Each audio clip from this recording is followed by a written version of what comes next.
Hello everyone, আজকে রয়েছে আমাদের আইব্রো ভাত। তো সেই কারণে সেখানে যাওয়ার জন্যই রেডি হব, সেটাই তোমাদের সাথে শেয়ার করছি। আমি জীবনে কখনো কল্পনা করতে পারিনি যে আমাদের আইব্রো ভাত খাওয়ার সৌভাগ্য দুইজনের একসাথেও হতে পারে। তো কোথায় যাচ্ছি না যাচ্ছি সবটাই তোমাদের সাথে এই ব্লগে শেয়ার করব। সো চলো ব্লগটা দেখতে থাকো।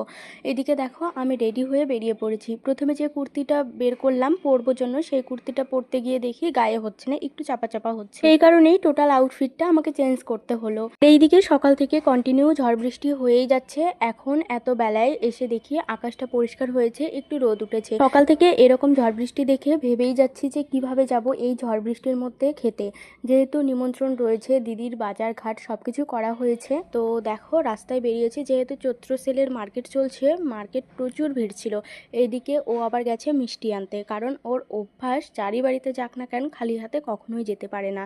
তো এই যে আমরা বেরিয়ে পড়েছি আর আমরা যাচ্ছি মিনি বাস স্ট্যান্ডের ওখানে। আর সেদিন যখন ওর কাঁধে হাতটা রেখেছিলাম এইভাবে, তখন একটা কথাই মনে পড়ছিল যে আইবুড়ো অবস্থায় হয়তো শেষবারের জন্য ওর কাঁধে এটাই হাত রাখা। তো যাই হোক, দেখো আমরা দেখতে দেখতে চলেও এসেছি দিদিটার বাড়িতে। আর এদিকে আকাশ তো প্রচুর মেঘ, মনে হচ্ছে যে এখনই হয়তো বৃষ্টি নামবে। আর এইদিকে দেখো আমি তাকে বলছিলাম একটু হাসো, ও এমনভাবে হাসি দিয়েছে সেটা দেখে আমার প্রচুর হাসি পাচ্ছিল। এইদিকে আমরা দুইজন একটু ভিডিও করে নিচ্ছিলাম, দিদি খাবার দাবার বাড়তে গেছে। তো এখানে জানি না ও কি আর্জেন্ট এমন কথা বলছিল, যেটাতে আমি একেবারেই মন দিচ্ছিলাম না। আমি আমার মতো ভিডিও করেই যাচ্ছিলাম। যেহেতু দিদির আগের থেকেই রান্নাবান্না সব কমপ্লিট ছিল, আমরা যাওয়ার সাথে সাথেই সব রান্নাবান্না সাজিয়ে নিয়ে এসেছে আমাদের জন্য, মানে সমস্ত খাবার। এই দেখে দেখো ফুল দিয়ে কত সুন্দর ডেকোরেশন করে দিচ্ছে, আইবুড়ো ভাত বলে কথা।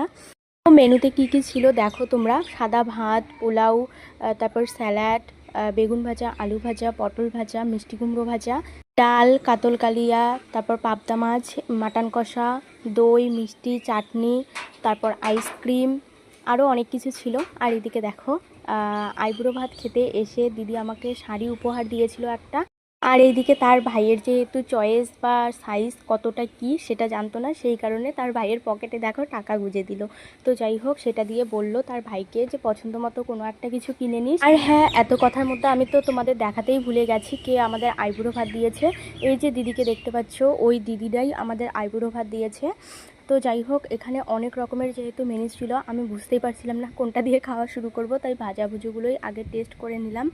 তারপর যখন প্রত্যেকটা জিনিস একটা একটা করে টেস্ট করলাম, তখন মনে হচ্ছিল যে প্রত্যেকটা রান্নাবান্নার টেস্ট যেন প্রত্যেকটার মতোই হয়েছে, এত টেস্ট হয়েছে।